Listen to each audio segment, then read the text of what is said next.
Hi, everybody.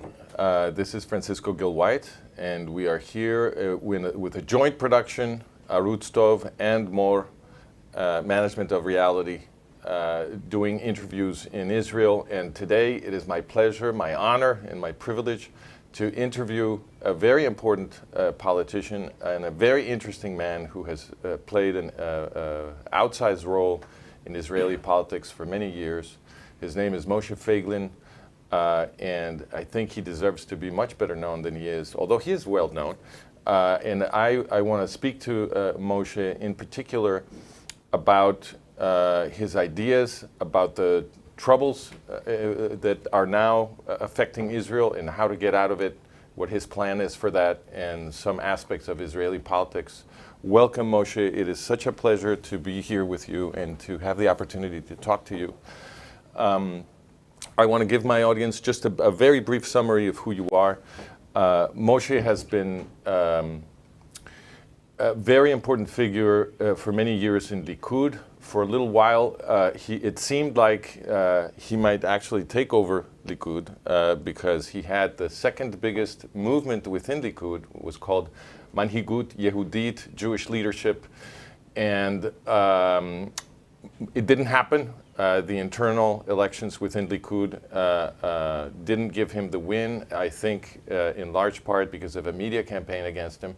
But it was interesting that the media reacted to defeat him. Before that, Moshe had a very important role as an opponent of the Oslo process. He was leading the movement against the Oslo process that brought PLO Fatah, what we now call the Palestinian Authority, into Israel. And after that, he was also prominent in the movement to stop the Gaza disengagement that gave Gaza as a proto-Palestinian state to the Palestinian Authority, which then gave it to Hamas. People talk about a supposed war between them, but in reality, PLO Fatah just gave it to Hamas, and then all of the troubles that we've seen resulted from that. So Moshe has been a consistent opponent of these policies, and he is still talking about canceling Oslo, and we're going to talk about that soon enough. But the first question for Moshe is about his book, because you've written a very interesting book that I'm now reading. I hope to finish it in the next few days. And it seems to me the main message of your book, it's in the title. It's called Man Searching for Meaning. Would that be a good translation? Yes. You claim that the most important problem... Man searching for identity. For identity, forgive me. I meant to say identity, forgive me. But it's the two sides of the same coin. But it's two sides of the same coin. And so it seems to me your main argument is that the crisis of identity affecting the Jews generally, but even more specifically the Israeli Jews, is the source of all the problems that are being faced today politically in Israel, and that a return to a proud Jewish identity would be the beginning of the solution of all of these problems. Do I understand your main message correctly? Almost. Almost? But it goes much further than that. Okay. Maybe the parts that you'll finish reading, you will make it more clear. It's not about only the Jews and the state of Israel. It's about the entire world. Well, first of all, I did not have a chance to say hello to you, Professor Francesco. It's a great honor to speak with you. Thank you. Likewise. Everything you're writing and talking is it's a food for thinking. Food for thoughts. I'm glad. There's a reason why everybody deep in their hearts understand that the front line that we have in Israel, between Israel and the Islamo-Nazism of Gaza, for example, is basically the front line of the barbarians, the international barbarians, and civilization. So there's a reason why the war happens here, in Israel, in the Holy Land. They call it the flood of Al-Aqsa. Yes. It's the war for the Temple Mount. Yeah. And we have no idea what it's for. we don't know what we're fighting for. Once one side has a goal, one side knows exactly what he's fighting for, and the other side is just fighting for survival, it doesn't matter how small they are and how weak they are, they'll always win. You see, there's one way to symbolize the whole thing. When you're looking at Benjamin Netanyahu, and maybe almost everybody in his government, walking with the yellow ribbon pin, which is basically a sign of defeat. You hit me by taking our brothers and sisters as hostages in Gaza. Yeah. And look how painful I am. I want them back, which of course we all do. But we are not just an armed ghetto here in the land of Israel. We came back in history as a nation to a sovereign state. We are a free nation, and our goal is to win. When the Americans had their prisoners in Japanese camps, so they stopped the war and start negotiate with the Japanese to get back the soldiers that are kept in the same thing. No, everybody understood that first thing you have to do is to fight and win this bloody war forever, and make sure this Nazi regime will not appear again anywhere else in the world. And they succeeded in doing that. And for 80 years, we had peace in Europe, for example. Okay. So when you think as a free nation, you think about victory. You think about the Jews in the future that never have to face such a challenge again. No, nothing like the 7th of October should happen again. Your responsibility is not only for your brothers and sisters that are being kept in Gaza right now, but those who will be a threat in the future. That's how a nation thinks. That's how a leadership should think.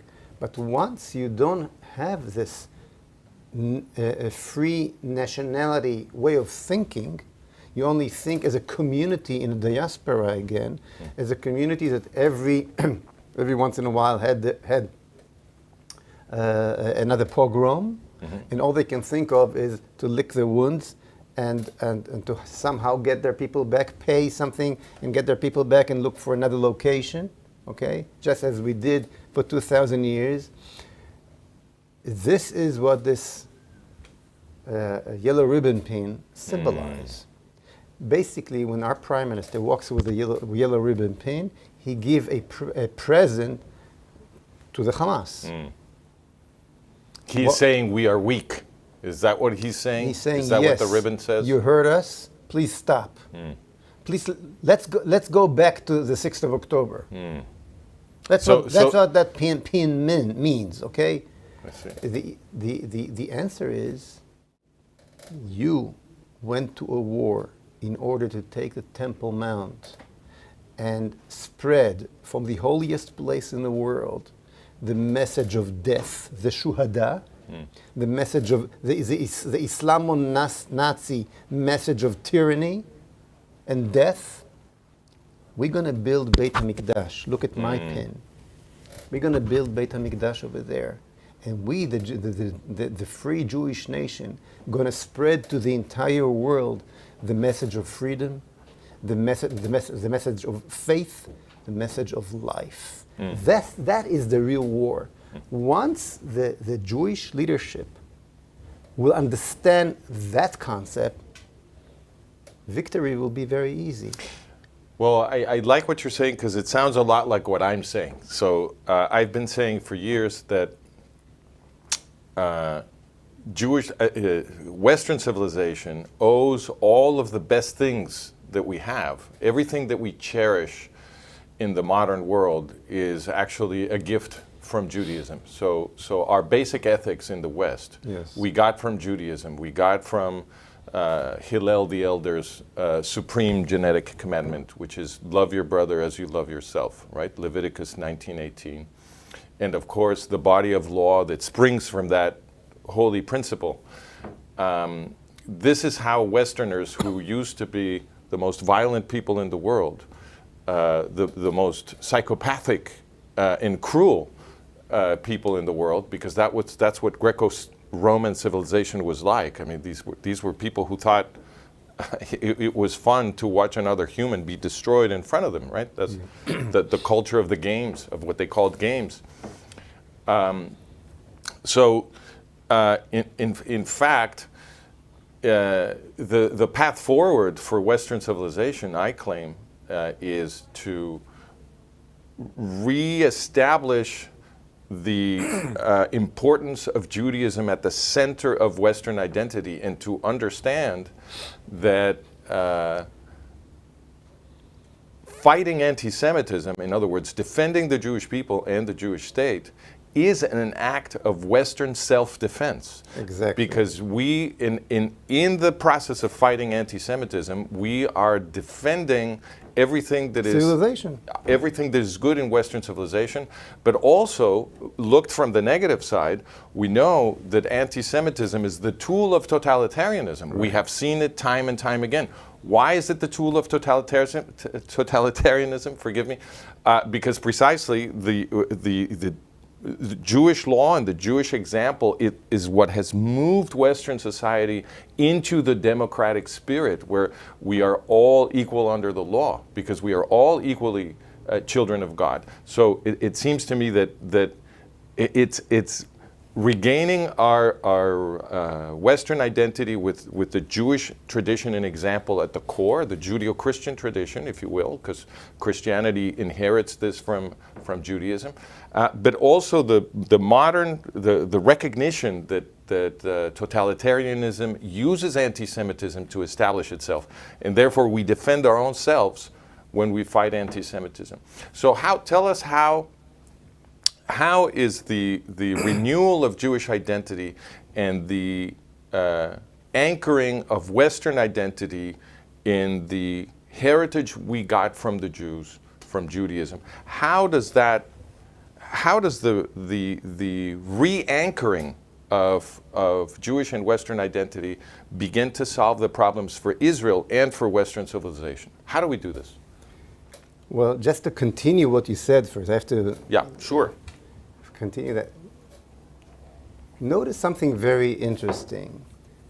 When a totalitarian regime, a totalitarian figure that's starting to take over the whole world and denial the existence of God, when you have all this together, that figure has to come to a conclusion that he has to kill all the Jews. Right. Look at Pharaoh, for example. Yes. Going backwards, okay? Yep. He said, I am God. I created the Nile. Yeah. Okay, Li ori v'ani asitini. The Nile belongs to me, and I created myself. I'm a king and a god at the same place. Yeah. So the result is he has to kill the Jews. Later on, Achashverosh, for example, okay, another king of the entire world, very easy comes to decision that he has to kill all the Jews. Let's jump forwards to the 20th century, okay? Hitler Yimach Shmo, okay?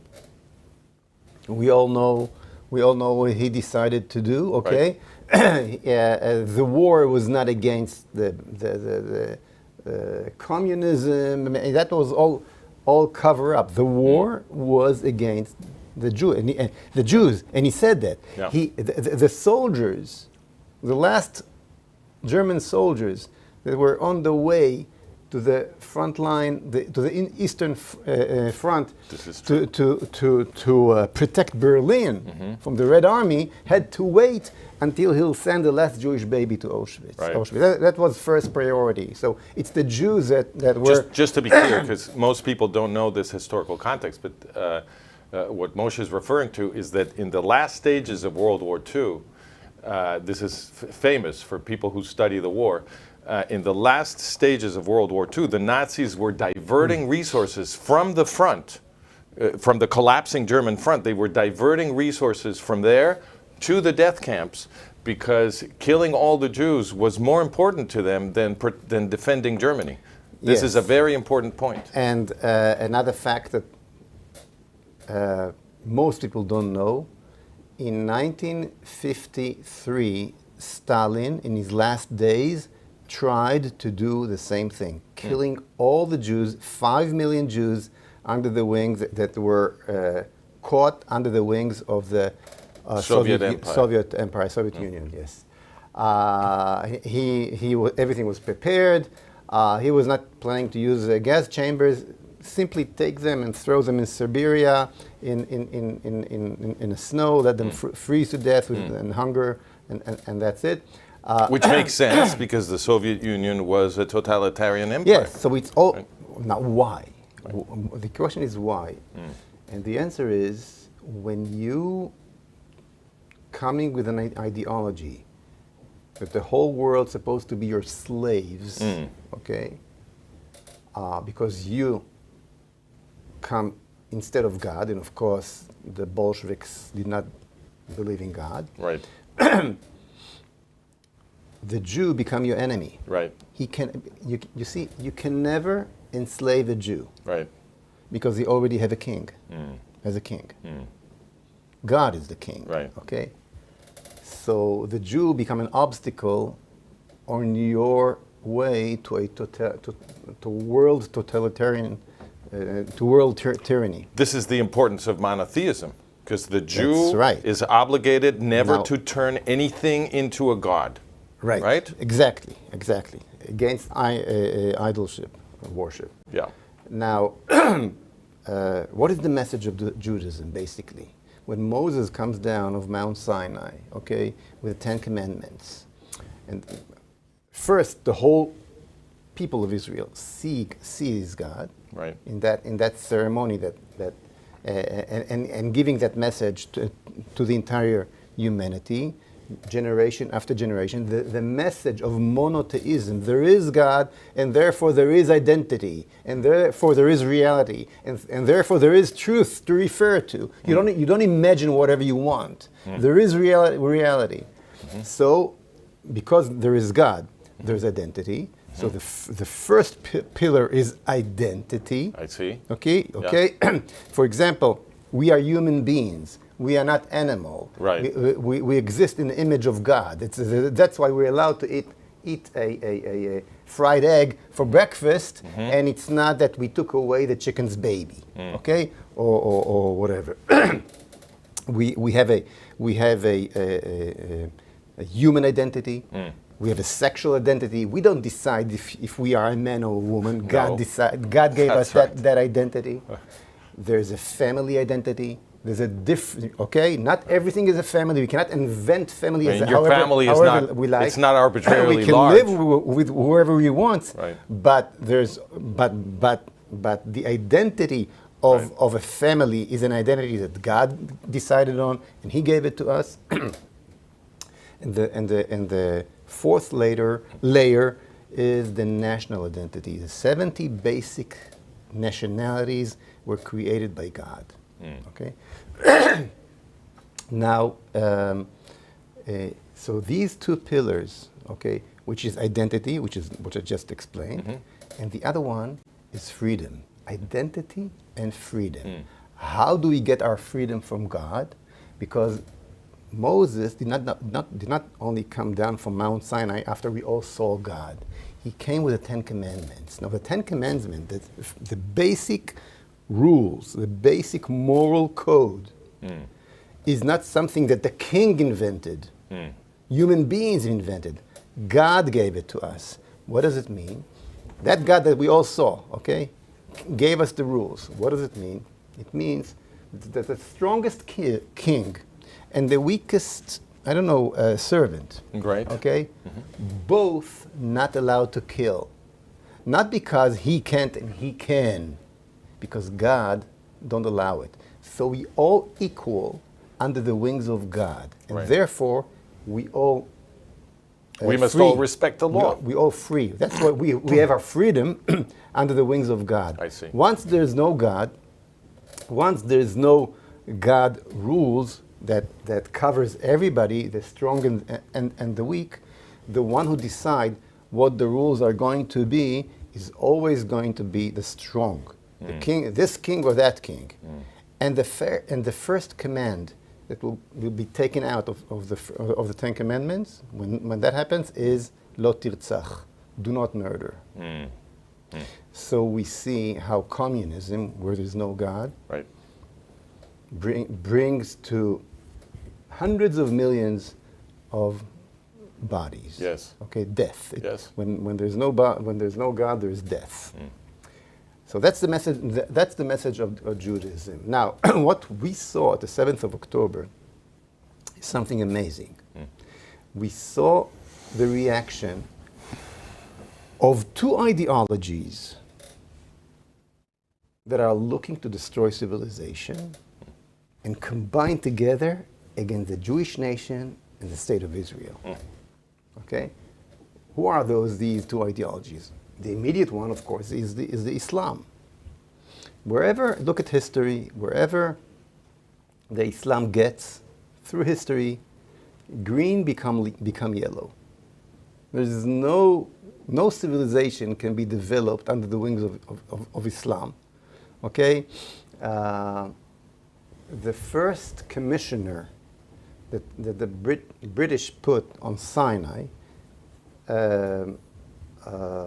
his name was Darvis, Lord Darvis, if I'm not wrong, said that the Arab is not the son of the desert, he is the father of the desert. Okay? You're an historian. Check it out.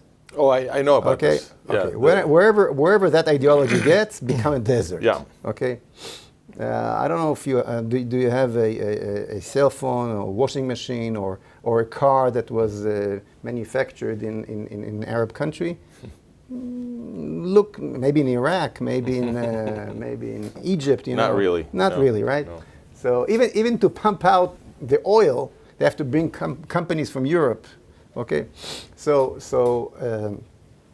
the curse of Ishmael. Okay, al charbecha techia, you will live on your sword. It's a barbarian culture that lives on robbering, on death, Stealing, and yeah. stealing. It's not a culture that can develop new life and richness to Well, humanity. we see this especially in Qatar, don't we? Because Qatar is a slave state. It's a total slavery. It is governed by a jihadi ruling Thousands class. of slaves were killed in order to have the Olympic Games Right. there. Okay. Right. So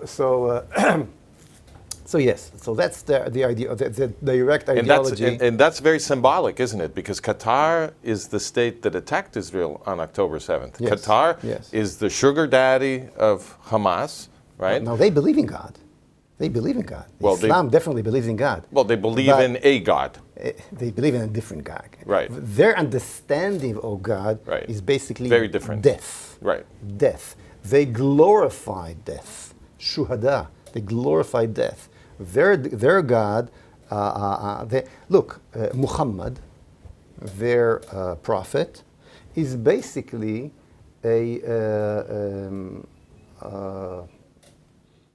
the kind of killers that we saw at the 7th of October. That's right.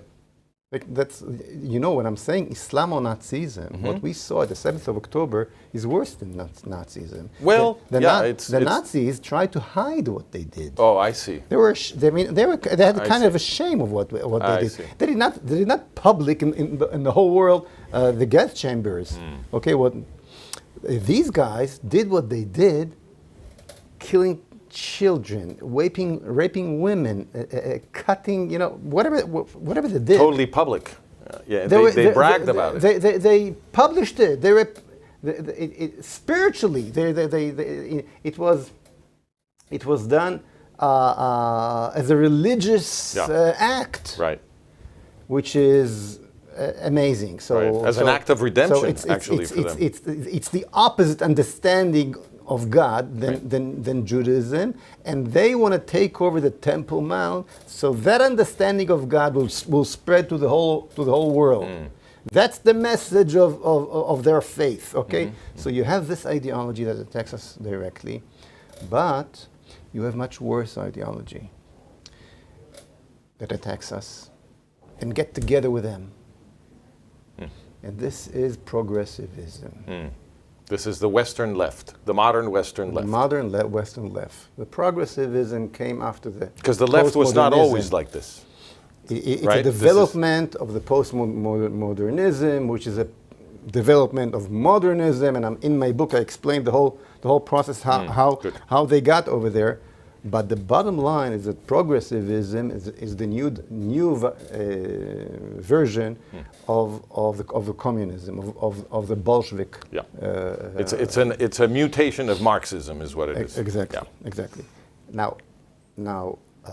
They call it cultural Marxism. I think that's a good moniker. When you see those students in the university in America gets together with those Arabs, when you see Greta, the environment girl, okay, at the 8th of October, or immediately after these horrors coming out and say, I'm in favor of Hamas. She didn't even wait for the Israeli response. Nothing, okay? Or when you see the... So she was actually celebrating a massacre. Yes. More than that, you see the International Women Organization that will not come against the terrible sexual violence. Yeah. It took them a long time to say anything about the and Jewish even if women. they said, they basically said exactly, nothing. I agree. And you see the international gay movement that will not come against at the 7th of October. Basically, you see all the arms of the same octopus, you know, named progressivism. Okay, so we have an alliance between progressivism and jihadism against the Jewish people and the Jewish state. Okay. However, so we understood why Islam is against us. It's because they want their God, not our God. Progressivism is against Israel, the Jews, and looking to everything that will destroy them. Okay, because progressivism is looking to erase, to take God out of our picture altogether. We are God, and that's why we invent the identity as we wish, okay? The whole concept of progressivism is to eliminate the world from the existence of God. I see. We're taking over instead of God, okay? Just imagine that you're visiting Paris, and you see this beautiful structure, tower named the Eiffel Tower. You see the tower, you know that there was a guy named Eiffel, engineer named Eiffel, right? How if you want Eiffel to be forgotten, to be out of the picture, the only thing you can do is to destroy the tower. Otherwise, we will always remember Eiffel. Right. If you want to get God out of the picture, the structure of the world has to be destroyed. And the structure of the world is the different identities. That's how God created the world to begin with. I see. Okay?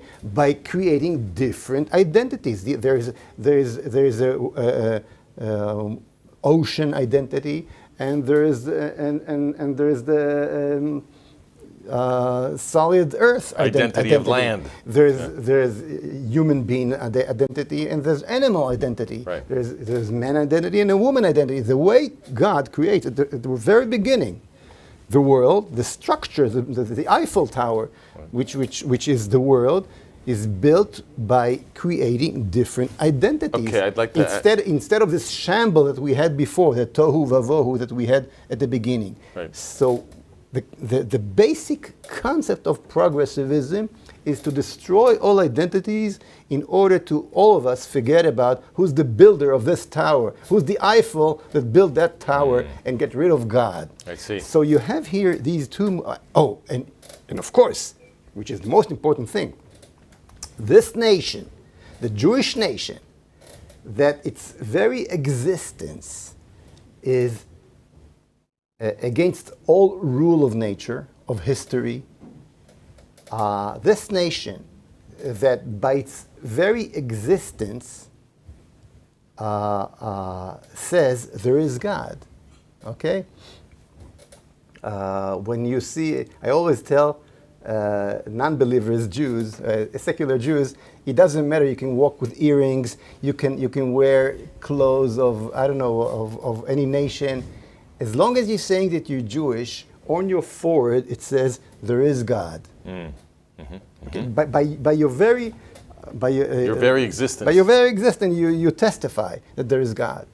Okay, so I want to. So go. These two ideologies, the progressivism and jihad, has a common interest to destroy the Jews and destroy the state of Israel, and that's exactly what we see now. And why did I say that the progressivism is worse than Islam? Yeah. Islam is very weak. They have nothing. They cannot do anything by themselves. This hammer of Islam that banging on our head from the top, we could deal with that very easy. It can only be effective with a huge Western help. Western help, or you know, under the hammer, you have to have an anvil. Anvil. That's the word. Thank you. So, the Islamists are the hammer. The hammer. The progressivism is the anvil. I see. Okay. And you need both of them to really destroy the Jews. And you see how the Biden administration, that basically represented all these evil forces that created progressivism in the West, in America in particular, but in the whole West, made sure that will not win Hamas. Forced Israel to give supply to the Hamas during the war, what we just stopped right now. So that's the war. So that's the war that we have now. So in other words, it seems to me the biggest structure of your argument would be saying something like this. Correct me if I'm wrong. That the fight against the Jews is a strategic attack against the core of Western civilization, right? And the way to defeat the Jews, let us say the main thrust of this effort is an attack against Jewish identity. Because if you can destroy Jewish identity, and more generally Western identity, then you can impose totalitarianism. People don't know who they are. That's when you can turn them into slaves. Exactly. Right? I can prove that very easy. What was the first act that the Nazi Germans did to the Jews when the Jews went off the trains and walked into the death camps? What was the first thing they did to them? If they did not kill them they turned them into numbers. Exactly. When you want to enslave somebody, you're taking away his identity. Nice. Okay, now let's move from here to the question of canceling Oslo, because that's what we announced. So we have to talk about that. So how it seems to me that this attack on Jewish identity, on Western identity, the effort to destroy our sense of self in order to turn us into slaves, right? It seems to me that this is an attack happening also within the Jewish state. And I think the Oslo process is the very essence of this, because what happened with the Oslo process is that the bosses of the Israeli state cooperated with the effort to bring into the Jewish state, created to protect the Jews from Nazi genocides, right? They brought into the Jewish state an organization that, as you and I know, was in fact created by Haj Amin al-Husseini, who was he's the founding father of the Arab Palestinian movement, and one of the top leaders of the German Nazi final solution in Europe during World War II. So they brought an organization spawned by the German Nazi final solution, and also the organization that created Jihadi Iran. Most people don't know about that, but PLO Fatah trained and armed Ayatollah Khomeini's guerrillas, and then created, created Ayatollah Khomeini's terrorist infrastructure in Iran. So it seems to me that there is a problem within Israel that I think maybe a lot of people who don't read too much about Israel or don't know too much about Israel have difficulty perceiving that this is a cancer that is inside Israel and that is collaborating with the outside forces that are trying to destroy the Jewish state. So tell us a little bit about that, and tell us how a renewal of Jewish identity would require canceling Oslo and how that may be done. When Dr. Ron Pundak was the major intellectual figure in Israel behind the Oslo concept and the Oslo process.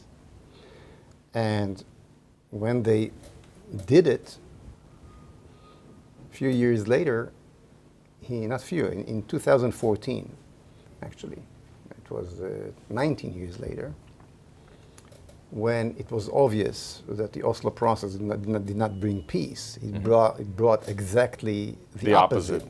Floods of bloodshed, and that was before the 7th of October. Of course. It was obvious already. Yeah. He was asked by one of the reporters, it seems like, Mr. Pundak, it seems like Oslo failed. Tell us who Ron Pundak is so that our audience... He's a very famous intellectual. They called him the architect of Oslo in Israel. So they challenged him. It seems like the Oslo agreement and the whole process failed because it brought war instead of peace, bloodshed instead of flourishing and so on. He said, no, it did not fail because Oslo was not about peace. That's his words. Amazing. By the way, he passed away a few weeks later, so maybe he felt that he has to say the truth or something like that. It was an amazing saying, which I talked about years before, but hearing it from his mouth is amazing. He let the cat out of the bag. Yes, he said, Oslo did not fail because it was not about peace. It was about, notice, Israelism instead of Judaism of the Israeli state. Okay. Now, in order to understand that sentence, you have to realize that Zionism had two forces inside it, fighting between themselves, like Jacob and Esau in their mother's belly. Okay. It's the Jewish identity and the new Israeli identity that tried to replace the Jewish identity. Okay, the concept was that we're gonna make the Jewish nation a normal nation, a nation like all the nations, a nation that is not based on the covenant with God in Sinai, but as any other nation with a covenant with a motherland, land. In other words, the Israelism... Civilian nation. Right, so the Israelism ideology was seeking to create a Jewish nation without Jews, seems to me. Yeah, for that civilian nation, an Arab and a Jew can be both Israelis, and Judaism is just a religion, not a nation. You can be an Israeli and your religion will be the Jewish religion. You can be an Arab Israeli and you're just in any other nation. The problem is... So it wouldn't be a Jewish state as such? Yeah, it will be an Israeli state of all its citizens, but not a Jewish state. Which is, of course, we understand, it's a stupid concept, that it will immediately lead to the erase of the Jewish nation. Yeah. Yes. Now, the problem is that at the beginning, it seemed like this idea is winning, because for a short while, this concept did create a new national identity that erased the old one. In other words, many people in Israel convinced themselves that they were Israelis first and Jews second. You're right, exactly. I see. But slowly but surely it changed. The Jewish identity is stronger than everything, as we know. Okay. I can add to that the fact that we won the Six-Day War. Once we won the Six-Day War, the threat, the knife went off our neck. you can lean this invented new national nation concept on a threat of Auschwitz and on a threat of Arab countries. But once you win the war, and later on when Anwar Sadat comes and he wants to make peace with you, now you have to come with a positive point of view for your national existence on the land of so-called Palestinians, okay? If not, you're just another colonialist. I see. So the civilian concept could not give you the justification and started to shrink. And that's why we have today a leadership that think as a community, because they don't have the Jewish concept of nationality. They don't have nationality at all, and they think as a community, as leaders of the ghetto in the diaspora. I'm talking about Benjamin Netanyahu as well. Okay, once you don't have this basic Jewish faith, the end of it is that you're walking with the yellow ribbon pin, which is a defeat pin, instead of that pin, which is the Beit HaMikdash pin. Okay. So a Jewish identity, if a Jewish identity is reinvigorated, how does that transform the Israeli state and help us win the war? Once we stick back to who we are, to our national identity, we have a positive reason to be. We have something to fight for. Many soldiers that went to Gaza, and that's a famous story that many of us heard, I'm sure you heard it too. Many soldiers, not religious soldiers, who went to fight in Gaza, saw in the houses in Gaza the picture of Al-Aqsa. In every house. So they came back home and hanged a picture of the Jewish temple in their homes. And when they were asked, and they also put a patch of Beit HaMikdash on their soldiers. I see. There's a picture of it in my book, by the way. Okay, put a patch of Beit HaMikdash on their soldiers. Why? They felt they have to have a positive reason in contract to the Arabs. I see. In order to win the war. Right. So we need this positive vision, not only on the shoulders of the soldiers, but also on the suits of the leaders, in order to win this war and radiate to the entire world the message of life. Okay, what do you say to people who comment that, back to Oslo. Okay, we started sure. from Oslo, and yes, we forgot about Oslo. Go ahead. So the whole concept of Oslo was not about peace. It was not about having agreement with the Arabs. You see, I'm writing at the beginning of my book a sentence that you have to listen very carefully. The Israeli needs the Arab in order to forget that he's a Jew. Oh. You understand? I need, let's say all the Arabs leaving the Knesset. That'll be terrible. It'll show For the Israeli it'll identity. show that this idea of creating a new nation, okay, can only happen with the original Jews. I see. You cannot create a civilian nation instead of Jewish nation. It doesn't work. So we need them in a Knesset. In other words, you need the plurality in order to support the identity that goes beyond this Jewish invented identity that you try Right. to understand, to Right. create instead of Jewish Right. identity. Yes. Got it. Okay, so what do you say to people?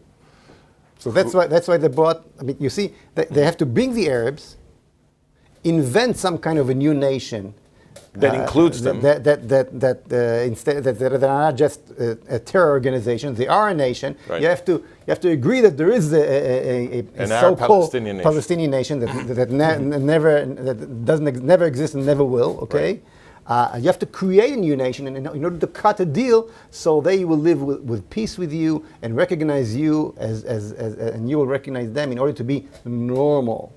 Okay, but this is really dramatic, because then what this means is that the ideologues of the Oslo process, such as Ron Pundak, understood from the beginning It's about identity. That this was about identity. And also, in order to achieve their dream of an Israeli identity unmoored from Jewish identity, they knowingly introduced an organization that wants to destroy the Jewish nation into the Jewish state. This is a very dramatic move. Basically, they're saying it's going to be my way or the highway, as they say. Okay, if Israel is going to be a Jewish state, the whole they'd rather destroy it than have a Jewish. The whole Zionist experiment for us is a failure, and we rather close it. And that's what we see today in the streets of Israel. This is very dangerous, don't you think? They're taking the situation to the extreme. When I'm saying the extreme leftist evil forces, and I'm not talking about the people that go out to the streets. They are just, poor people that they don't understand. They don't understand they're being manipulated. But the mind behind it, and the huge money behind it that comes from mostly from foreign countries and foreign organizations, big organizations. Basically, most of that money comes from the American taxpayer through USAID, as we've seen. Okay, we're talking about billions that are being poured into Israel in any act that destroy Israel. If anything is, for example, I'll give you just one simple thing. When the war started, free the kidnapped Jews in Gaza was not one of the goals of the war. Check what I'm saying. It was not one of the first 4 goals of the war. It was obvious we need to win the war. Seems obvious. How that became the major goal of the war? Huge money was poured in to huge PR campaign to produce the movement. To produce it. That's when the pin appeared on the prime minister's suit, okay? And they understand once you do that, Israel is going to lose the war. Very interesting. Now, I have a critical question for you. Do you see a danger in Israel that these two forces will actually materially fight? Do you see a danger of a civil war in Israel?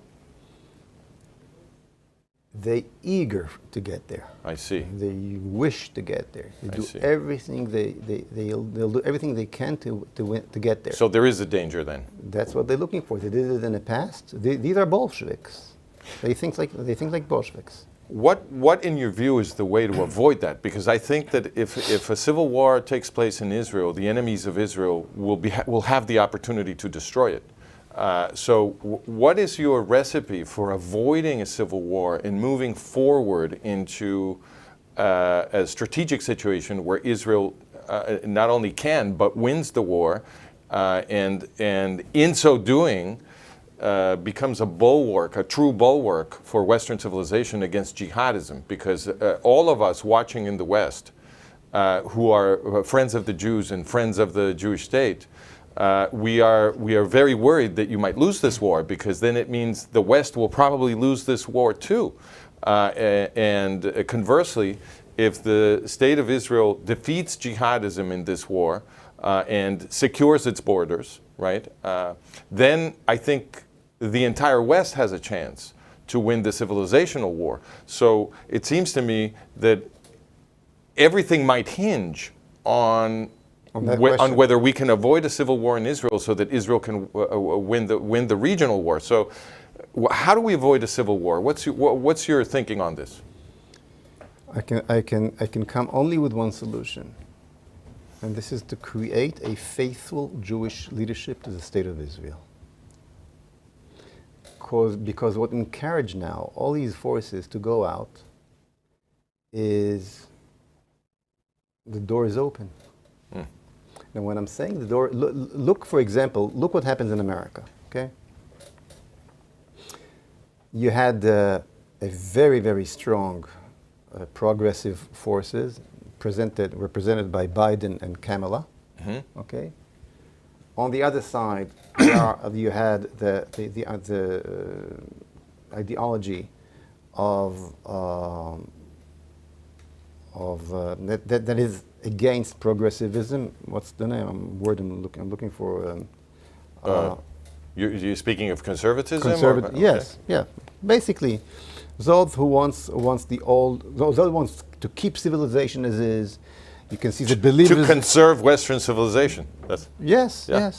So those who wants the structure of civilization keep it standing and so on, believes in the family values and all that. And also, of course, those who believes in God. Right. Okay, it all combines. More religious, just less religious, but the civilization against shambles, against chaos. Okay. Yep. It was obviously that there is the leftist ideology in America, the right ideology in America. You have the leaders that led that ideology, and you had Trump who's leading that ideology. Okay, that's what you had. In Israel, you have progressivism ideology. You have leaders of that ideology that that takes over the streets. On the other side, no alternative ideology, and no alternative leader who lead by that ideology. Well, but that's you, right? I'm trying to fulfill this gap. So we haven't talked. How do you see it? We talked about Oslo before, okay? Yes. Which was obviously a disaster. I led, as you mentioned, the fight against Oslo in the mid-90s, and on top of these waves of that fight, Benjamin Netanyahu gets into power in 1996. He gets into power, and that year, instead of erase Oslo, like he promised. Yes, he shakes the hand of Arafat and says he found him a friend. And later on in the Bar Ilan speech, he not only shaking his hand as two politicians who talk to each other, which is worse enough, okay? Because Israel, before Oslo, there was a law against even meet with this guy. Yes, okay? that's true. So later on I need to stop you. I'm sorry. I need to stop you just to introduce a historical item that most people don't know about. It was Netanyahu, in fact, who first violated that taboo. So you're talking about there was a taboo in Israeli politics against any kind of communication with PLO Fatah. No communication with Arafat, Mahmoud Abbas, any of those guys. And in the 1991 peace conference in Madrid, Netanyahu was the one who violated that taboo because Yitzhak Shamir was forced to go to that, or pressured to go to that. We should never say forced because they're free. They can make their own decisions. But he was pressured by the U.S. bosses, by Daddy Bush and James Baker III, to go to the Madrid conference in 1991. Yitzhak Shamir did not take David Levy with him because they didn't understand, they had a bad relationship, and David Levy doesn't speak English apparently. And so he took Benjamin Netanyahu, who has excellent English, fantastic English, and he was the undersecretary of Foreign Affairs, right? So in that capacity, he is the one who began the negotiations that became the Oslo process. Most people don't realize that. Yes, and later on, after he shook his hand, I'm talking about in 1996, he gave the Bar Ilan speech that basically accept all the concepts of Oslo. A Palestinian Arab First of all, there is a Palestinian nation. Right, exactly. The biblical land in Judea and Samaria belongs to this nation, and the solution is two states. Unbelievable. All from the mouth of the Israeli Prime Minister of Netanyahu, that got into power in order to do the opposite, the exact opposite. So his campaign was, I'm going to cancel Oslo, and the minute he was elected, Oslo is the way forward. Yes, and he basically closed the gates of Oslo on the entire Israeli society, and from that moment, the Oslo concept was irreversible. Now, when you tell today, after the 7th of October, any leftist in Israel, look what you did with the Oslo agreement that Rabin and Peres brought on us in 94, 95, what his immediate answer is, you in power almost 30 years now. Why didn't you cancel it? Right. Okay? Right. So we are at a position that we have a problem now with both sides, left and right. It's on the concept of Oslo, both sides agrees, and when you go to a war in Gaza, not believing that you're fighting for your own land that it was taken away from you, okay, you're not gonna win that war. I see. Okay? So everybody's waiting now for Trump, which is amazing. I'm telling you, he's an amazing. I admire what he did, but history shows us, the Jewish nation, that when you're putting your faith in the best king, whoever it is, at the end it backlash at you if I said it correct. I don't believe it's going. Okay, we have to close. We're running out of time, but I wanna do one last question, because it seems to me that the faith that some people are placing in Trump might be misplaced. Trump, even before he took office, was already forcing, I should never say forcing, forgive me, I correct myself, was already pressuring the Israeli government to sign the ceasefire agreement that Biden wanted. Yes. And in fact, the Netanyahu government did just that. He was not even in office, and he was already forcing, well, not forcing, he was already doing his utmost to get Israel to lose the war, and then the prime minister cooperated with that. It is obvious that his heart is in the right place, but the bottom line is he's interested, what he cares about first is the American interest, and once, the first minute that the American interest will be different than the Israeli interest, everything will change, and we don't want to find ourselves in a situation of Afghanistan or Saigon or all other places that put their eggs in the American basket, as we know. Last question. You have a new party. It is called Zehut, which means... Not that new. Not that new. I mean, Right. a party that is no longer Likud is what I mean, right? Yes. So you have your own party, which is called Zehut, which means identity. And you hope to become the Israeli prime minister. And if not the Israeli prime minister, at least you want to be influential enough that we can cancel Oslo. Am I correct in this? Yeah, that's. We know from surveys that we did, but that we're already passing the threshold. Okay. I believe that with the serious campaign now after the 7th of October, when the soldiers coming from a year and a half of a battle that we lost. I mean, yes, you lost. Tremendous despair is there. People want the real change. There's a good chance of 2 digits. I mean, more around 10 mandates that we're referring to. And if you get enough power, will you cancel Oslo?